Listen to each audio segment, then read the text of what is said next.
एक मिनट रुक जाओ, रेडी होने दो. चलो ये कर लेते हैं. This could be a great intro. Hi, I'm Akshay. Hi, this is Saurabh, and you are listening to the Founder Thesis podcast. We meet some of the most celebrated startup founders in the country. And we want to learn how to build a unicorn. Hey, hi, this is Sasidhar, co-founder and CEO of CredR. CredR is India's largest used two-wheeler consumer brand. I still remember when I purchased my very first vehicle. It was a second-hand Bajaj Chetak. I was in second year of college, frustrated of the whole experience of going to college using DTC buses, and the only thing I could afford was a second-hand two-wheeler.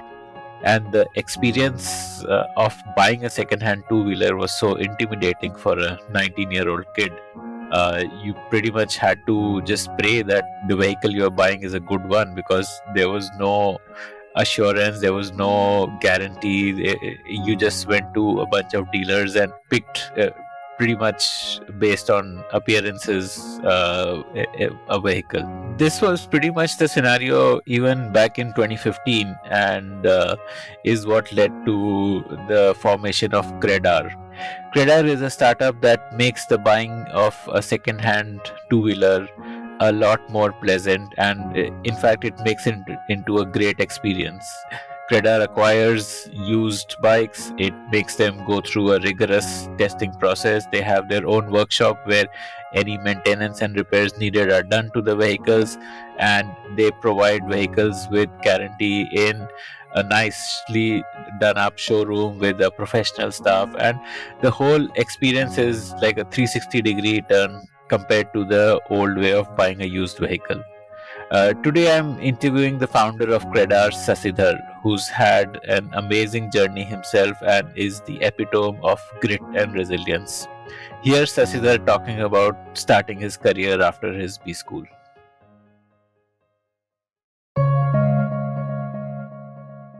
If you like to hear stories of founders, then we have tons of great stories from entrepreneurs who have built billion-dollar businesses. Just search for the Founder Thesis podcast on any audio streaming app like Spotify, Gaana, Apple Podcasts, and subscribe to the show. So, Sasidhar, where are you from? Like, which part of the country?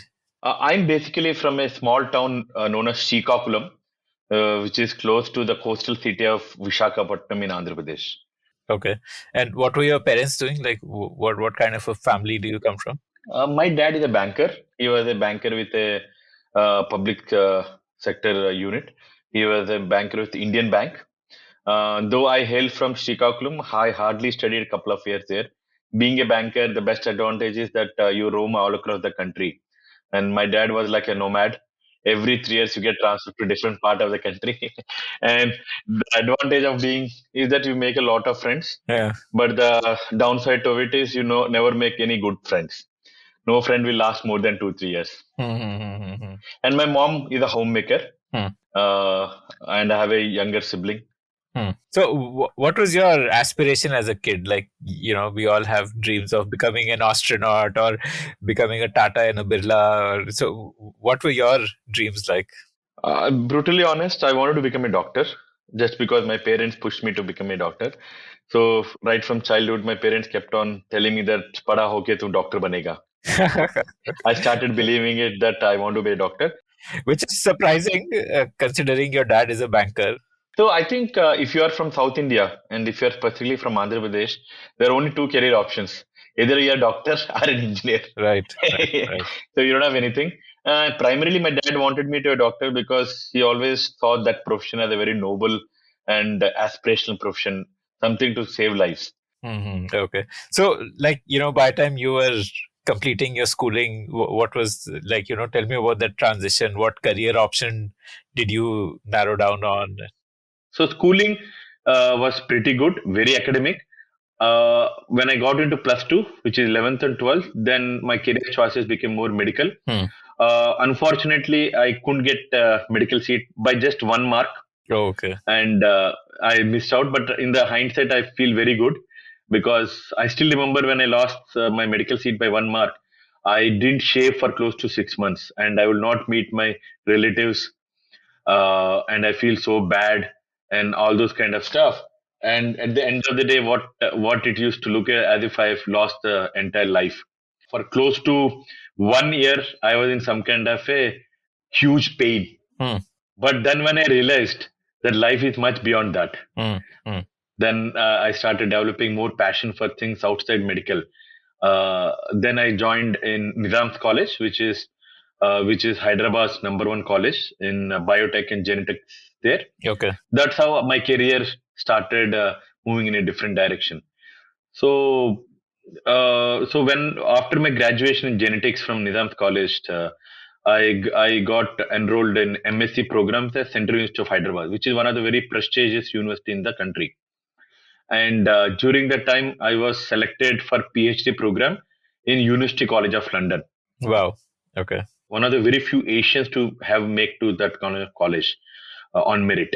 So I also got a scholarship from Tata Institute of Fundamental Research.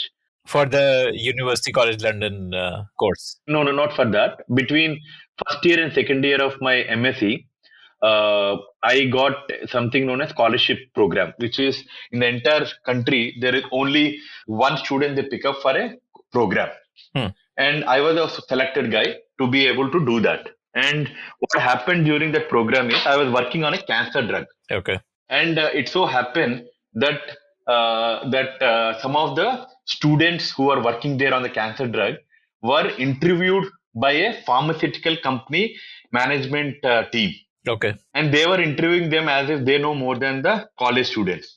That exactly irritated me a lot. I said, these guys spend night and day to produce a new molecule, which is drug.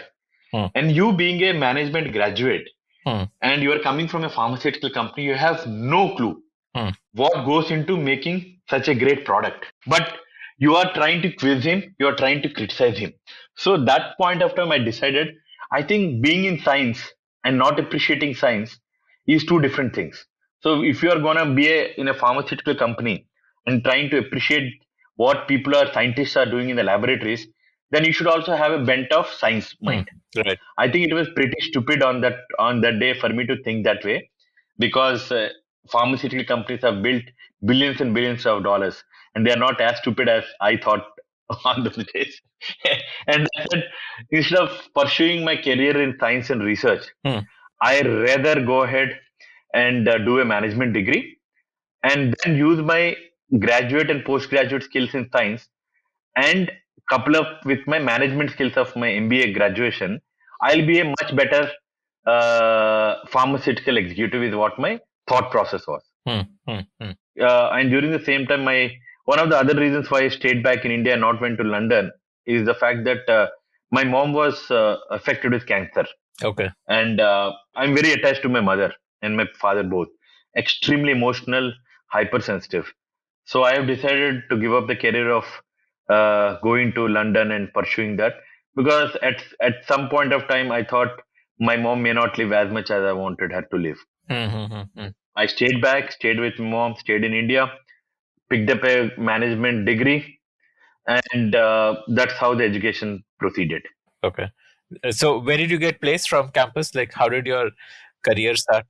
During my college days in Pumba, that is during my management days, if you recollect, there is something known as campus placement program, okay, wherein between first year and second year, seniors and juniors go to different companies and tell them that we are ready to be placed, please absorb us. So when I joined the first year of my management program, I went along with my seniors to a company asking for jobs, and that guy really, really tore us apart in terms of the moment we met him in his office, he said, what do you want? You want money or you want job? I said, till now, no one has asked this question. Everyone used to ask, job चाहिए क्या? कौन सा job चाहिए? ये पहला बंदा जिसने पूछा कि यार तुम्हें job चाहिए, पैसा चाहिए. I said, it's very interesting there.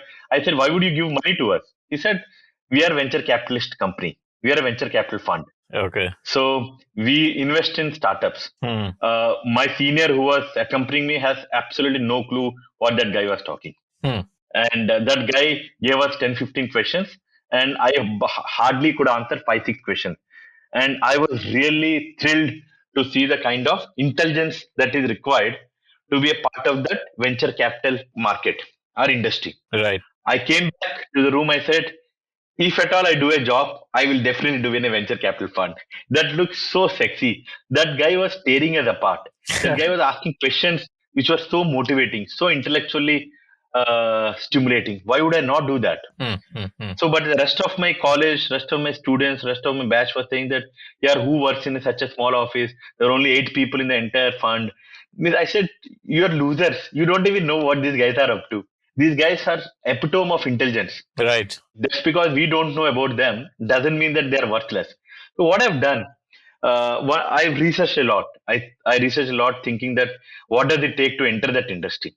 So the guy whom we spoke, right, during the summer, I called him up. I said, do you mind if I work as a summer intern at your fund? And he came back to me and said, you know what is the minimum criteria to even apply for an internship program? He said, you should be IIM Ahmedabad. You should have started a company, failed, Wow. and you should be really great, gold medalist. Then we will even consider your CV for an application. I said, दूर दूर तक तो मुझे यहाँ पे बात बनने वाली नहीं है. Then I researched a lot. Then I saw all these guys working in funds come from high pedigree. Pedigree like IIM Ahmedabad, Harvard, Stanford, and all those likes. So what I've done, you'll be surprised shamelessly, because there is a period between first year and second year in MBA, during which you get an internship program done. Yeah. So I have written to all the people, all the fund in the country. Those times there are around 8-9 funds. सबको मैं लिखा email. उस time पे email was the only way. Sir मुझे 3 महीने का internship दो. मैं अच्छा लड़का हूँ. मैं बहुत ही मेहनती हूँ. So not even a single person reverted back. Not even a single person. किसी ने भी दूर दूर तक उन्हें चांस नहीं दिया मुझे. मैंने बोला यार जाना तो इस सेक्टर में जाना ही है. I have to go. There is no second thought. If door doesn't open, I'll break the door. Wow. I made a very stupid, which I think is a very right way to look at it. I went to ICICI Ventures. ICICI Ventures is India's largest private equity fund, if you know by that name. Right. And it is the largest fund that time. So I went to their office directly and I told the PA, Mr. Always Srinivas asked me to meet. I was shameless. I want to meet. I want to tell that I'm interested. Then this lady called up the managing director, someone by name Sasidhar, college student. He came in some tie, suit and all this, and said that he wants to meet you. Every day I kept on coming to ICICI Ventures, saying that at least एक बार वो बंदा दिख जाएगा तो मैं इसका पैर पकड़ लूंगा, बोलूंगा यार 3 महीने का इंटर्नशिप दे दे भाई. One day तो सिक्योरिटी को बुला के उन्होंने मुझे बाहर भी फेंक दिया. Oh shit.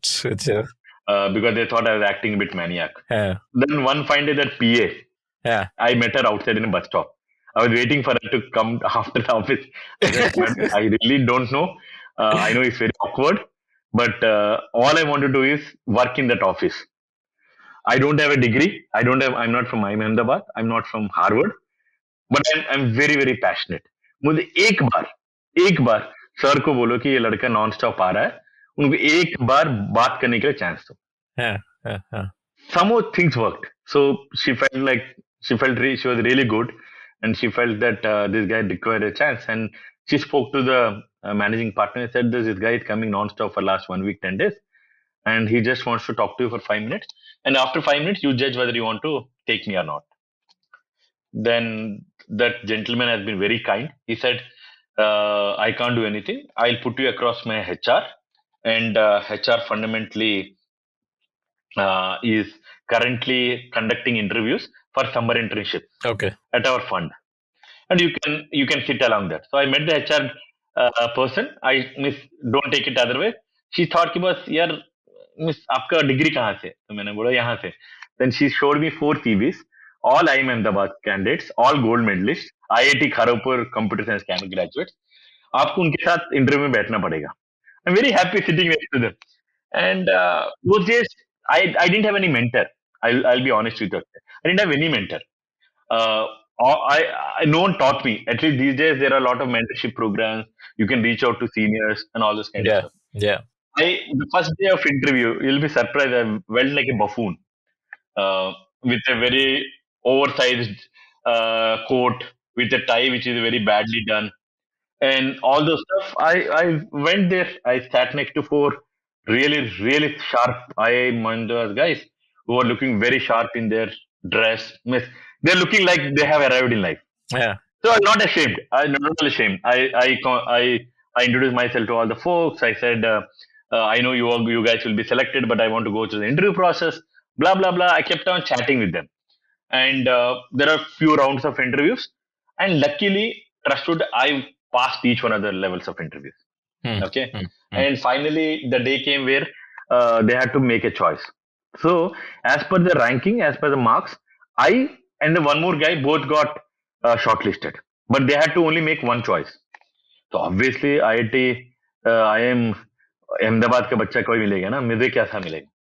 तो एचआर ने मुझे आके बोला, sorry you are very good but we have to make one choice. मैंने मैडम बोला, मैडम अहमदाबाद के बच्चे को कितना देते हो, उसमें मुझे 1/10 पैसा दो, मुझे पैसा भी मत दो, मगर मुझे इस ऑफिस में आने दो, मुझे एक बार लोगों को देखने दो. I was like a small kid, curious, enthusiastic, ambitious. I know I don't belong to this league. वो बोलती है, यार, this is not some amusement park that you will come and sit and watch and go. You have to work hard. I said, give me a chance. So then they made an exception. She went to the boss, the big boss, and she said, boss, this guy is like a chewing gum. उसको एक project दे देंगे और उसको काम करने दो. So I think I non-stop pestered her. And the PA who was connecting me, she told to the HR manager, madam अगर आप नहीं दोगे तो ये हर दिन ऐसे आते रहेगा, इसको दे ही दो. So she came back and she said that we'll pay you 4,000 rupees per month. And I said, thank you so much. 4,000 is a very big amount. I'm okay. So initially the project was only for 2 months. They loved my work so much that they extended my work for 8 months. Wow. And instead of giving me 4,000, finally they gave me 18,000 rupees. And I was very happy. I said, when I was finally leaving the last day at my fund, I said, I don't even deserve to enter this fund because I don't have the credentials. Right. But it's your generosity that you gave me an opportunity to be here. I think this sums up pretty much all about myself. All my life I've struggled to get what I am, but I have never given up. I'm shameless, very hardworking, I'm very committed, and I don't give up. I don't mind taking insults. I still keep taking insults even now. Different people give different kinds of insults to me, but I don't lose the sight of the big picture. I always remember one thing, the big picture wins. Right. Everyone else becomes the footnotes to you. If you start bothering yourself with footnotes, then you'll never have the energy and vision and the patience and commitment to stay long. And if you get bothered by someone, किसी ने कुछ बोल दिया, इसने मेरा इज्जत निकाल दिया, उसने मुझे मौका नहीं दिया, उसने मुझे क्रेडिट नहीं दिया, इसने मेरी बात नहीं माना. So if you start taking all those things very personal, you'll never be able to build a great business for yourself. I think that lived with me for a very long time. And a lot of that credit goes to my father and mother, who always taught me that hard work and commitment is the only way that you can go up the ladder, because we come from a very middle class family background. I don't have anything. Beyond my job, I don't have anything. I don't have any पुश्तो वाला खानदानी पैसा नहीं है जिसको खा के मैं जी सकता हूँ. So I had no safety net. And all the decisions that I have taken in my life till now are extremely risky. If I would want to advise anyone to take that risk, I would never do that. Okay. Did you miss your classes then? Because if you were working there for 8 months... Never go. No. I will never go to college. After school, I stopped getting formally educated. I never went to college after my schooling. I'll tell you why. Because the amount of learning I had on my own was phenomenal. I started two startups while I was in college. I hated being taught in a classroom. And I always wanted to learn things outside, learn more, how to build things, how to run things and all those types. Even in education, schooling also, I used to do everything by own. So I love to be learnt on my own, not because anyone can't teach me, because the pace at which they teach along with other students is not to my liking. Right. No, essentially, you didn't fit into the assembly line of education, basically. Exactly. And I'm very grateful to all my teachers who thought that I will fail in my life. So let him go his way. Because if they were very hard and fast on me, saying that नहीं आपको school में आना है, college में आना है, my learning would have stopped. Right. So where did you get placed then? So luckily that year, one venture capital firm came back to us saying that, do you have any students who have a slightest of working experience in working in a fund? मेरा हाथ उठ गया. Wonderful. This is my talking time. And they put up the salary. उन्होंने बोला 14,000 rupees per month. Yeah. So the entire class was laughing on me, saying that boss, जिस industry में तू जा रहा है, हम सबको 5 लाख 6 लाख मिल रहा है CTC, मिस 14,000 per month के सैलरी पे तू जा रहा है. Yeah. I said, I love the job. I really don't care. And I also know the fact that venture capital firms pay really very high. Entry level पे आपको 15, 20, 25 लाख का मिलता है salary. But this firm was paying low because they thought that we come from a government college or we come from a non-Ahmedabad college, so maybe they had a different salary structure for us. So मैंने तो हाँ बोल दिया. 14,000 doesn't matter. I joined. Just after joining, within a month, my salary was doubled. Okay. So you joined Gujarat Venture Finance Limited. This is like a government body? It's not a government, but it's funded by government. Okay. And what kind of startups were they funding? All first generation entrepreneurs. So they would fund everything, right? But from what was consumer their internet. thesis? Like, what was the investment thesis? Okay, that's a very good sentence you used. Investment thesis is, you come from an investment background? No, I don't. I just read a lot. Okay. So their investment thesis is to back risky ventures started by first generation entrepreneurs. Okay. So it can be, necessarily the founder should not come from a family of founders. He should be a first generation entrepreneur, and it should be technology driven risky ventures. That means they are ready to fail. They are okay to take the risk of failure, but they are not okay to take the risk of commoditization. That means अगर बंदा उबर चल रहा है तो आप ओला करोगे तो आपको फंडिंग नहीं मिलेगी. मगर आप बोलोगे आप कुछ अलग सा कर रहे हो, वो फेल हो जाना जो. They are ready to back. And Gujarat Ventures is the India's largest and the oldest venture capital company. It's the oldest, if not the largest. It is the first VC fund to be started in India in 1990. And I mean, it sounds like there was a certain social objective also which they had, no, in terms of encouraging entrepreneurship, and that's the reason they wanted first generation entrepreneurship. Okay. And what did you do there? So I've spent close to 3 years there. I've done bunch of investments. I've done close to 6-7 investments. Loved it, and I was very lucky to have a very good boss. I used to tell my boss कि boss यहाँ पे check फाड़ के मुझे office में बैठने का नहीं है. I want to work alongside the founders. Okay. So वो मेरे में कीड़ा था कि boss यार I can't just write checks and sit in my office. I want to go ahead and work with founders, learn what they do, how they do, how can I contribute meaningfully. Beginning a career with learning from Gujarat entrepreneurs is next level.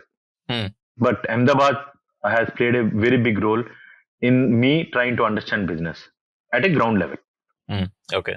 Then from like GVF, like where did you go next? So after GVFL, I spent close to 3 years. Then I was getting stagnated there.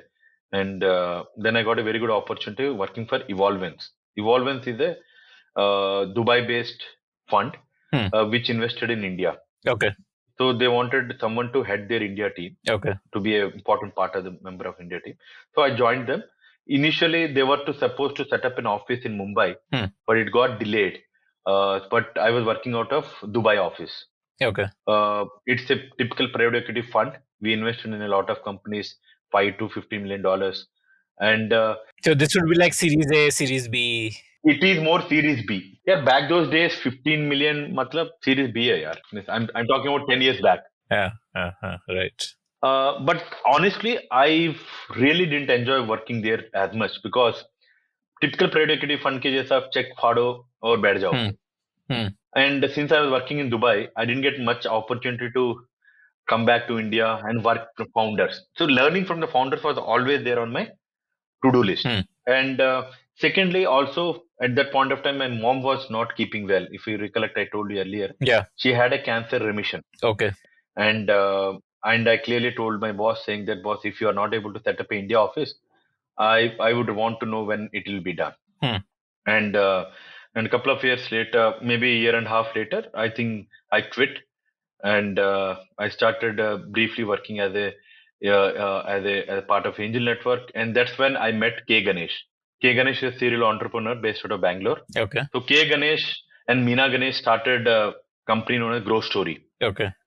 Which exactly, if you see Big Basket, Portia, House Joy, Fresh Menu, these are all his venture. So what he Okay. does fundamentally is he seeds an idea, he set up the company, we run the company, then we find the founders, then we raise the money. So entire operational intensity initially for the first 1-2 years is borne by the K Ganesh and myself.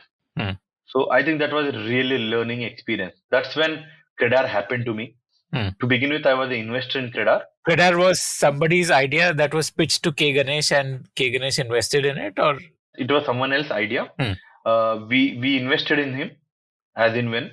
And when we invested in him, I was the guy who was from the investor side. After that, I joined CredR as a founder, co-founder. Now I'm currently a CEO of the company. Okay. So, what was the thesis of CredR, like problem statement? So very simple, Akshay. उस time पे 2015 में, my other co-founder Nikhil wanted to buy a second-hand bike in Mumbai. He's from IIT. Okay. And after back those days, there are no WhatsApp. If you know it very well, there was just an SMS those times, and there are sites like Quicker and OLX. Yeah. तो आपको कोई गाड़ी चाहिए तो आप immediately उस sites पे डाल देते हो और you'll get hordes of spam texts, calls, mails, all sorts of things saying that मेरी गाड़ी ले लो so we were really confused. So finally we end up buying a bike in a suburb in Mumbai, जिसमें कुछ receipt कुछ भी नहीं दिया उस डीलर ने. एंड 3 दिन हमने चलाया गाड़ी, broke down, and when we went back to the dealer and he said that, boss, I can't do much, I don't even know what you have done to the bike, and I don't even know you. Then we got really shock of our life. We paid 50,000 rupees for a second-hand bike, and this guy tells me that he doesn't even know us. And 50,000 rupees is not a small amount, even those days. That's when we thought, is it just we got this kind of a raw deal, or is it generally how customers are also getting this kind of experience? So what we did is, for a period of next 2 to 3 weeks, we sat in front of all the second-hand dealer shops and started doing a research survey, asking customers what works, what doesn't work, why are you buying, why are you not buying. So after that, we realized, very surprisingly, customers बोलते हैं कि भगवान भरोसा, गाड़ी ले लिया, अच्छा चल गया तो अच्छी बात है, नहीं चला तो हमारी तकदीर है. मैंने बोला, यार, a person who earns 25 to 30,000 rupees as a monthly salary is buying a bike which is 1.5 times his monthly salary, and he is at the mercy of the God to make sure that his bike is good, bad, ugly. How pitiful it can be. So we immediately went back to the drawing board and said, is there anything that we can do for this customer who is being cheated left, right, center on quality of the bike, pricing of the bike, documentation of the bike? And that's what the Eureka moment. We said, if we are able to solve the toughest problem for this consumer who is being cheated by the second-hand dealer day in, day out on pricing, quality, and documentation, then we can make a huge impact on the lives of the millions of Indian consumers. Because bike is the most common mode of private transport in India, and most of the people can only afford to buy a bike. So this really hurt us badly, saying that ये बंदा इतना मायूस क्यों होना चाहिए? Can you give me an experience which is 10 times that what he is getting today? From that problem, personal experience born the idea of CredR. Why did you call it CredR? I mean, CredR almost sounds like a fintech company, you know. I know where you're coming from, but back those days, CredR was Cred plus R, credibility and reliability. Okay. We were shorting it for credibility and reliability is the reason we named it CredR. I know उसके बाद Cred आया, उसके बाद Rolex आया, बहुत कुछ आया. In fact, but we were the original user of the term CredR. Okay. So I think, to sum it up, the idea and vision of building CredR came from the personal experience where we saw ourselves being cheated by the dealer, and we wanted to build a product and a business which will help customers buy and sell two-wheelers in a very, very efficient, transparent, and a effective manner. So K Ganesh did the angel He or the invested seed. angel in it. Yeah. And what did you how did you execute this thesis you had? The buying process can be improved. Like, what was version 1 of it? Actually, I'll be very honest with you. We didn't know anything what to do on day one, because unlike car companies, Car Trade, Car Deco, Car Wales of the world, most of the executives working in these Car Deco companies, right, were coming from Mahindra First Choice, Maruti True Value of likes. Yeah. जब हमने धंधा शुरू किया था, there was no two-wheeler, second-hand two-wheeler business. So we really didn't know what to do. We didn't know what is the business model. All we were knowing only one thing was we need to make a huge impact on the lives of the consumers who are buying this stuff. That was a single agenda motive for us. So we understood that what can be done to make the customer happy. So what we have done is we listed out all the problem statements A, B, C, D, and started building solution for each one of the product. That's how we started the business. And trust me, Akshay, we made a lot of mistakes, because being first company to the market, our learning curve was really, really very tough and challenging. There are no playbook available in the market. That means whatever you do is first for the market, which means that you are always making more mistakes than anyone else in the market. Right. But we enjoyed that. So out of 10 things we do, 9 will fail miserably, 1 will succeed. We keep our chin up and we move ahead. And it was an excruciatingly difficult business model to build. So tell me that history of mistakes. It would be interesting to learn from those mistakes. So when we initially started, we thought that we can improve the customer experience from a second-hand dealer side, because dealers have bikes in their stores, right? So we started onboarding second-hand dealers on our website as an aggregator. So what we've decided is that first we need to understand the pricing of that. So what we said is, on the business side, first let's try to educate the second-hand dealers so that they themselves behave properly and the customer will get a great experience. तो हमने 2-3 साल वैसा काम किया था. Then we realized that dealer को आप कुछ भी सिखा लो, डीलर वैसे ही बात करेगा जैसे उसको अच्छा लगता है. That means the entire philosophy of trying to educate the second-hand dealers and making him sophisticated didn't work out. And we thought that instead of trying to make him understand what is the right way to talk to customer, we said, why don't we do it ourselves? So then that's when the idea of franchisee stores branded by CredR came up. And one of the biggest learning we had in the market was that, come whatever, people who are doing business in a certain way for decades together, just because you are giving them a 15-day, 30-day crash course, will not all of a sudden become different. But were you getting customer footfall in terms of people inquiring about bikes on your website? So that is something which is easy to be done. That's not a big deal. Because we had a website, we know how to generate leads. The demand ka problem nahi tha. Problem tha how the customer feels good when he's buying and selling the two-wheelers. That is the biggest problem. And the second-hand dealers would never listen to us. Don't talk to them in Hindi, or don't talk to them in a rude manner. Say hi to customer, usko pani dena, usko bithana. Means a lot of things that you learn as a good customer experience practices, they would never do that. They would not give bill. They will always take cash. They never wanted proof of payment. कल उठ के customer पूछता है तो बोलता है कि नहीं आपने कब पैसा दिया. So a lot of this customer experience aspects of dealing with franchise with second-hand dealers were very difficult to change their behavior. And you had like a pan-India presence? We were only working in 3 cities, Pune, Bangalore and Delhi. Okay. And what was the monetization strategy? Charging the dealer? Yes. At that point of time, charging the dealer was our monetizing strategy. And we would make very small money out of that, like lead business. But what we realized quickly is that this is not what the business we wanted to be in. We want to improve the customer experience. So we very quickly realized in 2-3 years that this is not going to change the customer experience. So for us to control the entire customer end to end, we need to own up the entire value chain, from refurbishing the bike to owning the way we talk to the customer and everything else. So we started our own concept of franchisee stores, which are CredR branded, where the bikes will be refurbished our own warehouses and will be put. To begin with, initially, we didn't have our own warehouses. So what we have done is we used to give to third-party garages to repair and refurbish the bikes. And what we realized there is that those third-party garages would cut corners and would never do which is right for the bike. And we used to pay very heavily, but we could never control the quality of the refurbishment.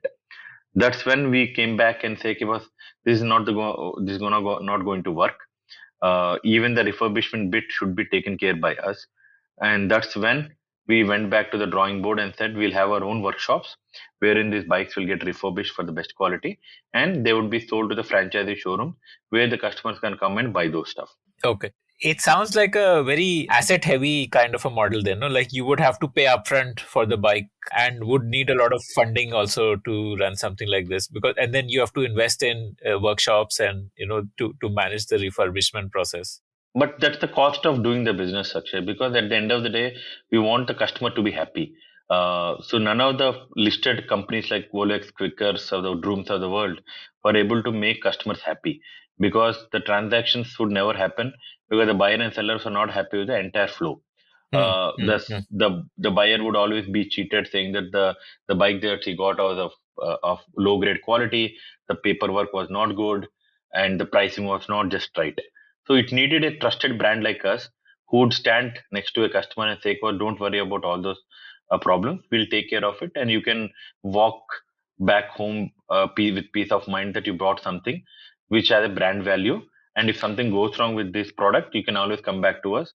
So our thesis was that if you make a great product, then your marketing costs would always be less, and that actually happened. Even today, our marketing cost as a percentage of our overall revenue is not more than 1-2%. Wow. Which is phenomenally low compared to any consumer product company and I know of.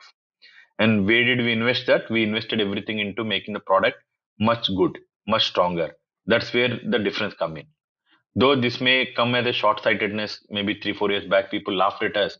But now if you see, all those companies are adopting our own approach. Pinny is a full-stack business model just like us. Cars24 is setting up its own warehouses. So at the end of the day, what matters to us is whatever we have done for the customer, we want to do it to the best of our abilities with the best of our resources. We don't want to cut corners anywhere. So how long did this evolution take from selling leads to buying a bike, refurbishing and selling it? So it took us close to, in the first couple of years, almost 3 years, we were doing more of a lead gen business. Primarily because we also wanted to achieve the pricing bit, which was not available in the market. Okay. How did you get pricing intelligence by doing lead gen? Because were dealers listing bikes with pricing? Yes, we were listing bikes with the pricing, and we know at what price ultimately the dealer was selling it to the consumer. How do you know that? Because we are passing on to the lead with commercials involved. I list the bike on my platform with a price. I say that this bike is available for 55,000. Now the dealer can't sell it more than that. He can sell less than that. That's fine with me, but he can't sell more than that. So the pricing intelligence is one of the major reasons why we chose the lead gen model. Got it. And you would get leads for the dealer by spending on Google ads and social marketing, media ads. Yeah, Google, Facebook, social media ads. Yes. We always wanted to do a full stack business model, but since we didn't have ingredients ready to make it happen, so initially we started with the lead gen business model to get our pricing benchmarks right. From there, we slowly migrated to a full stack business model. So the evolution has taken close to 3 to 6 years, but it's an extremely difficult business model because, like you rightly said, it involves a lot of operations. But the beauty of our business is that the business is tightly intertwined with data. That means our business is all about data. So if you ask me what is the crux of our business, is not operations anymore. It is the data.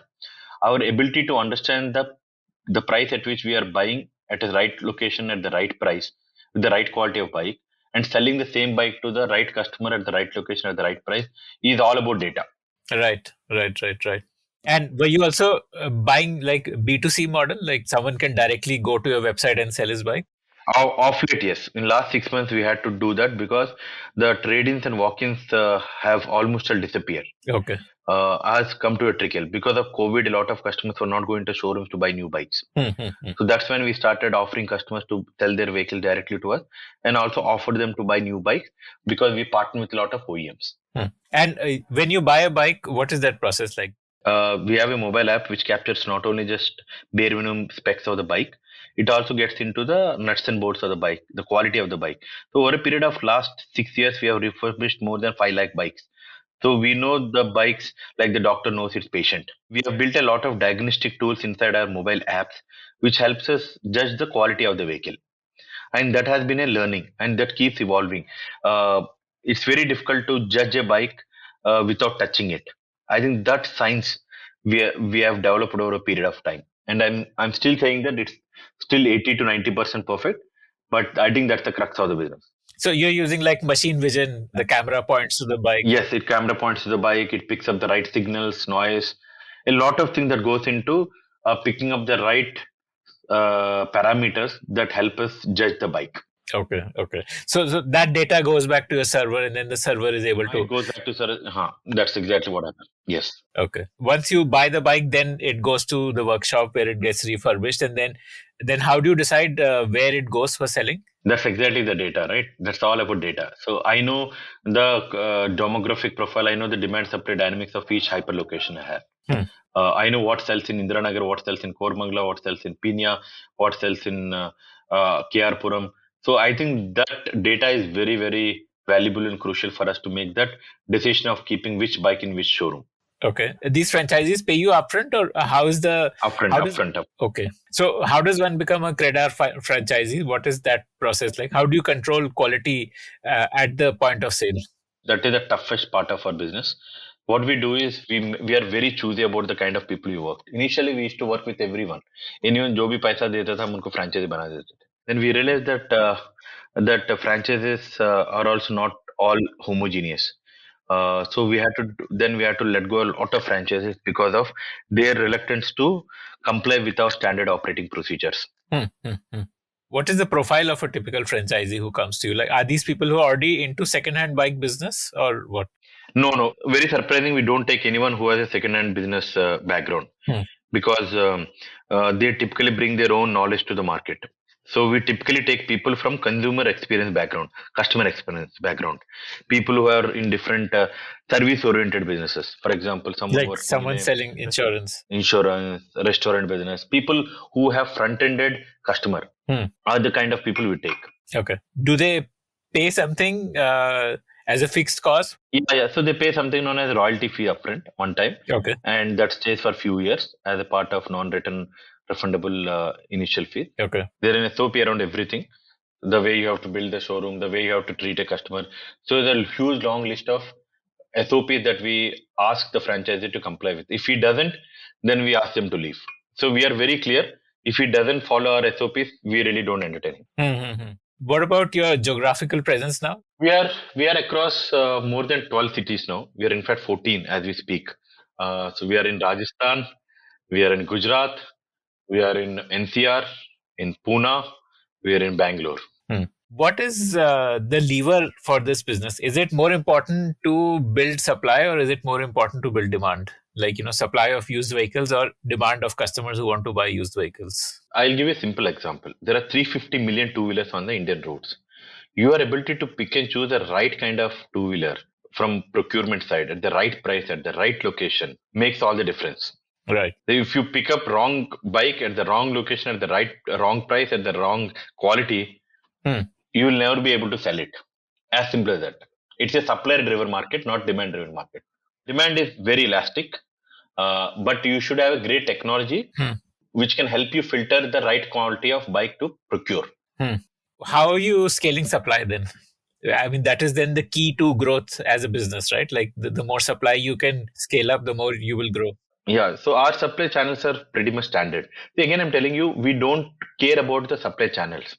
We care about our filters. So tomorrow, even Akshay can tell me and say, hey, Shashi, you want to buy my bike? So I built my technology so robust, so strong that it's like a filter. उस filter में आप 10 litre का भी पानी डाल दो, उसमें जो मुझे चाहिए वही लूंगा मैं. So now the supply channels are commoditized. What is critical is my technology. My tech is able to pick the right kind of a bike, and that's what makes the difference. Okay. What is your success rate in picking? Like, out of every 100 bikes you buy, how many are wrong purchases? Out of 100 bikes, I'll tell you what, around 30% bikes auto reject हो जाता है. 30% because Okay. people don't maintain documents. India में problem वो है, लोग document में खुद का अपनी बाइक का डॉक्यूमेंट मेरे पास नहीं है, सो लोगों के पास डॉक्यूमेंट नहीं होता है.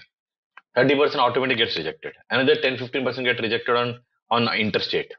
कि कोई और स्टेट का गाड़ी वो यहाँ पे चला रहा है. Okay.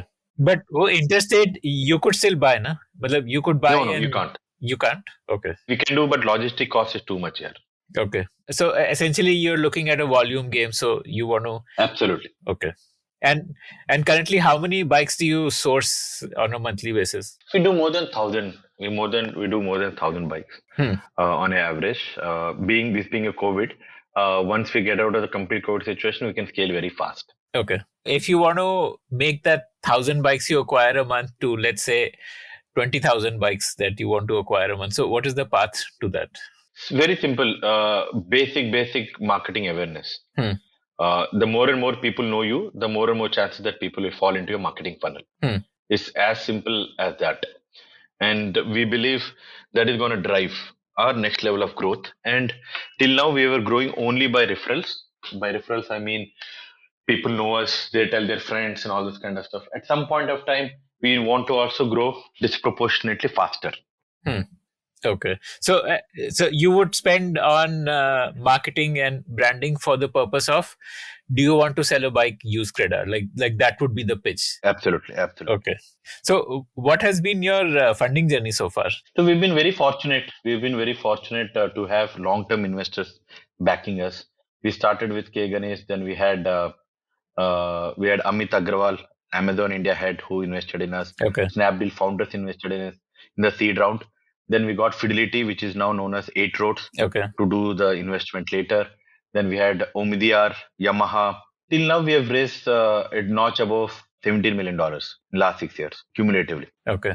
Yamaha invested in what? Your Series A, Series B, what? No, Yamaha came very opportunistically. Yamaha wanted to take a slice of used two-wheelers abroad, and they found no company elsewhere in the world to have the technology like us. So they invested in us more for technology than anything else. They believe that we have the right kind of technology which they can scale in Southeast Asian countries and African countries. Okay. So what is your plan then in terms of when do you plan to go global, go to these other countries? I think we are planning to go to Southeast Asian countries like Indonesia and Vietnam of the like in the first quarter of the next calendar year. Okay. In fact, we are already making plans and everything already. I think by first quarter of next year, you should see a advertisement saying CredR is in Indonesia. But to be very honest with you, the Indian market itself is so big, so deep that I don't need to go to any other market. It's massive market. Right. People keep asking us, what if bikes 24 come? What if this comes? I said a 3 to 4 million car market has 10 companies and all are surviving and doing well. For a 30 million two-wheeler market, you need at least 20 CredRs. But the only difference is being that since the ticket price is lower and the operational intensity is higher, not everyone can just build the business just like that. Right. It's very difficult to build a business because you need the used car business में refurbishment इतना ज़्यादा होता नहीं है. Right. There is a technicality to it. Every new car gives around 7 to 10 years warranty on the engine. Okay. So the most expensive part in any automobile is engine and gearbox. So in car में तो वो 7 से 10 साल तो वही खुद original manufacturer ही दे रहा है. आपको क्या करना है? इसलिए most of the used car companies don't invest as much into the refurbishment capabilities. They are more like listing companies plus. Whereas in used bike businesses, except one company, Hero, वो भी उसने 2 ही मॉडल पे दिया था, 2 साल का 3 साल का वारंटी इंजन पे. Rest of the company don't give those kind of warranties, which means as a company, I need to refurbish the vehicle. And unlike cars, bikes are all analog, which means every bike is very different. Right. And bikes are more complicated compared to cars. So, how did you build your refurbishment capability, and what is the role of tech in that? Very simple thing here. There are 4,500 plus SKUs in bikes. This means there are so much of heterogeneity in the bikes. No two models also don't remain. Suppose Activa 2017 or Activa 2018 might be different in terms of technicalities. So there is only one way to do this. You keep doing yourself. So we have a collective experience of more than 5 lakh bikes that we have refurbished, Okay. which gives us a huge opportunity to be able to understand the bike like no one else. And this is not a one time affair. It's a ongoing process. Anytime a new model bike comes, we keep understanding the bike, trying to repair the bike, and all those kind of stuff. And how does that information become part of the organization DNA? Like, so, if like one center is learning it in Bangalore, how does the center in Rajasthan learn that? Absolutely fantastic question. So that's the crux of the business. So what happens is whatever we learn, it gets codified in our product. So I'll be very honest, we don't have that level of sophistication today that the information dissemination happens across all the location. But we have today localized dissemination very strong. That in Bangalore, if a new vehicle comes and it has gone through a certain wear and tear, the local mechanic will be able to break down the parts and say okay, what went wrong, and rest of the people in his warehouse would learn from him. But these are like end of the day, these are like mystery, na? How do you get a mystery to do documentation? कि क्या SOP follow किया मैंने? इसलिए product आपको strong बनाना पड़ेगा ना. Product इतना अच्छा बनाना पड़ेगा that he will be able to easily inputize everything. Okay. So for him, it's everything is an input. That input has to be very beautifully given so that he doesn't have to break his head over it. Not every time it's a mechanic who does the inputs, right? There are floor managers. There are certain set of folks who are also working alongside. So our strength is our product and tech. So we have made the product tech so simplistic that anyone and everyone can use it much easier.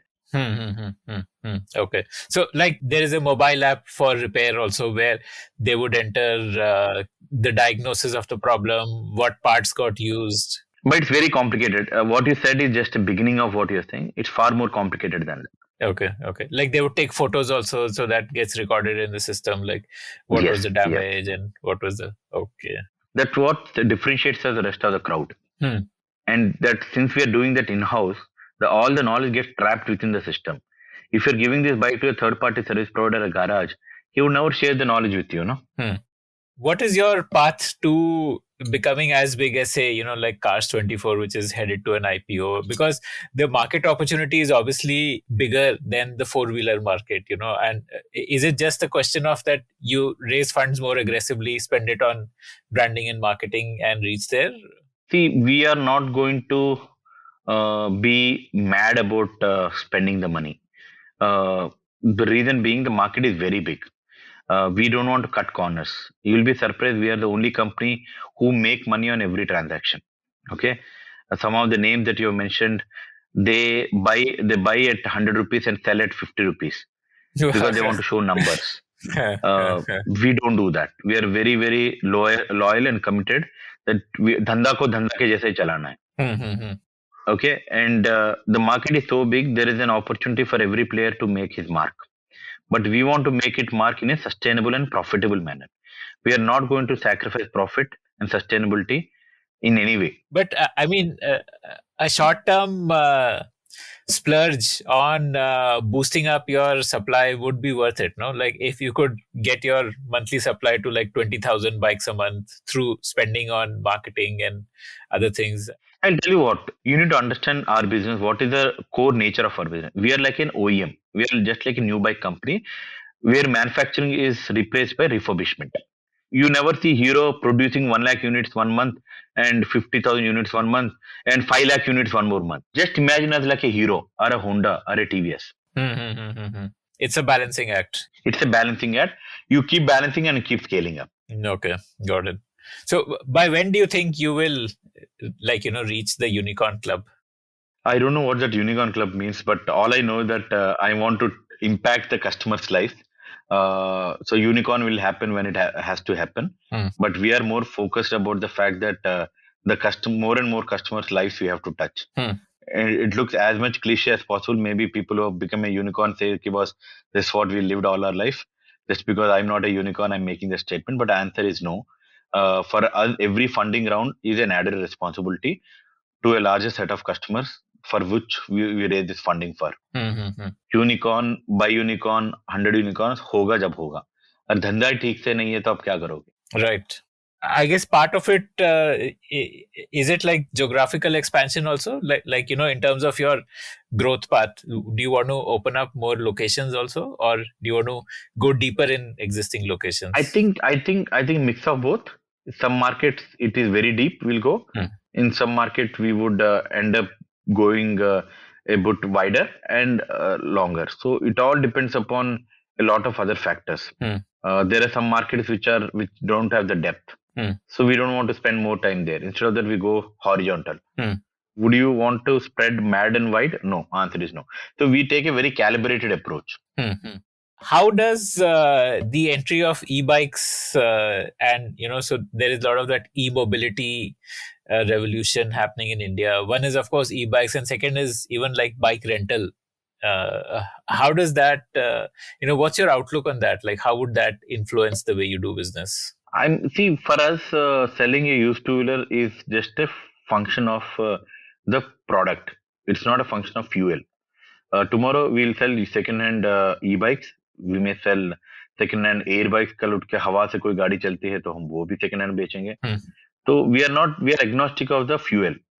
We are just making a product which is used by someone else, refurbish it and sell it to the end consumer. Our core value proposition is that we are giving a trusted product to the consumer. Trust can be in a e-bike, can be a petrol bike or a diesel bike. That's irrespective of the bike. I want to understand, do you have some thesis that the e-bike revolution will lead to more people upgrading, therefore there will be more supply available to you? As of now, we have not seen such a big year. Sir, आज की तारीख में less than 0.5% है e-bikes. And see, I'm not sure not many people know this. The automobile revolution started with electric vehicles in 1780 and 1800, 1900. Okay. So not many people don't understand this. People think that 1 decade back, Mr. Elon Musk has started e-bikes. Answer is wrong. In fact, the automobile industry started with electric vehicles. Then petrol vehicles came. Then again, electric vehicles are making a comeback. See, the reason why petrol vehicles had to make a comeback, there is a strong reason for it. The same way, we believe the market is still not matured enough to go in which direction the entire market will swing. But all I can tell you is that there will be an equilibrium. You never see any single technology becoming so dominating that it removes other technology, because petrol will have its own usage, their own coverage. There are already a lot of murmurs around the fact that batteries are in short supply. Yeah, there is a batteries are big short supply. Then there are saying people battery the way you use batteries and dump batteries in open fields, they cause something known as lithium poisoning. Okay. So boss, not everything is so hunky dory. If that's the case, then things would have been different. The reason the government is giving you freebies, subsidies to push the product, means that the product doesn't have legs on its own. Yeah. But having said that, in future things may look very differently. But I definitely feel that we are agnostic of the fuel. What is your headcount today, like organizational? 200 people, give and take, 14 odd locations. So 200 to 250 people we are. How many of these are like at the blue collar level, like, the mistri and at the shop floor? 60%. Okay. 60% would be blue collar / logistics / entry level guys. And the rest would be sales, marketing, tech. Yeah. And what is your top line currently? Like, how much do you expect to close this year at? It's difficult to answer, but we would grow almost a double of what our revenue last year was. That I can tell you for sure. We already crossed last year revenue. We would easily cross the previous year revenue also. What was it last year? Last financial year around 9 crores. I think we should easily grow 3 times of that revenue this year. And what do you define as revenue? It includes the the sale price of the bike, or just the margin, or what? Sale price. We sell the vehicle, so it's a sale price. Are there other companies in this space who are also selling second-hand bikes? So there are a couple of companies that came up. One is Bikes24 is trying to do something. Okay. And there is one small startup which started a couple of weeks back, Peep Cart bolke. Okay. But are they taking a full stack approach like you? Good question. Answer is no. They are more trying to becoming a listing player than full stack business. Right. Full stack will take a long time to build. And it's operationally intensive. Mm-hmm. And these companies are used to being a listing model. So Cars24 never had a refurbishment center of their own. Mm-hmm. So the reason Spinny came into the market is because Cars24 didn't do a good job of giving good quality cars. Right. The reason Spinny came as a full stack business model is for the same. Got it. Okay. If you like the Founder Thesis podcast, then do check out our other shows on subjects like marketing, technology, career advice, books, and drama. Visit thepodium.in, that is thepodium.in, for a complete list of all our shows.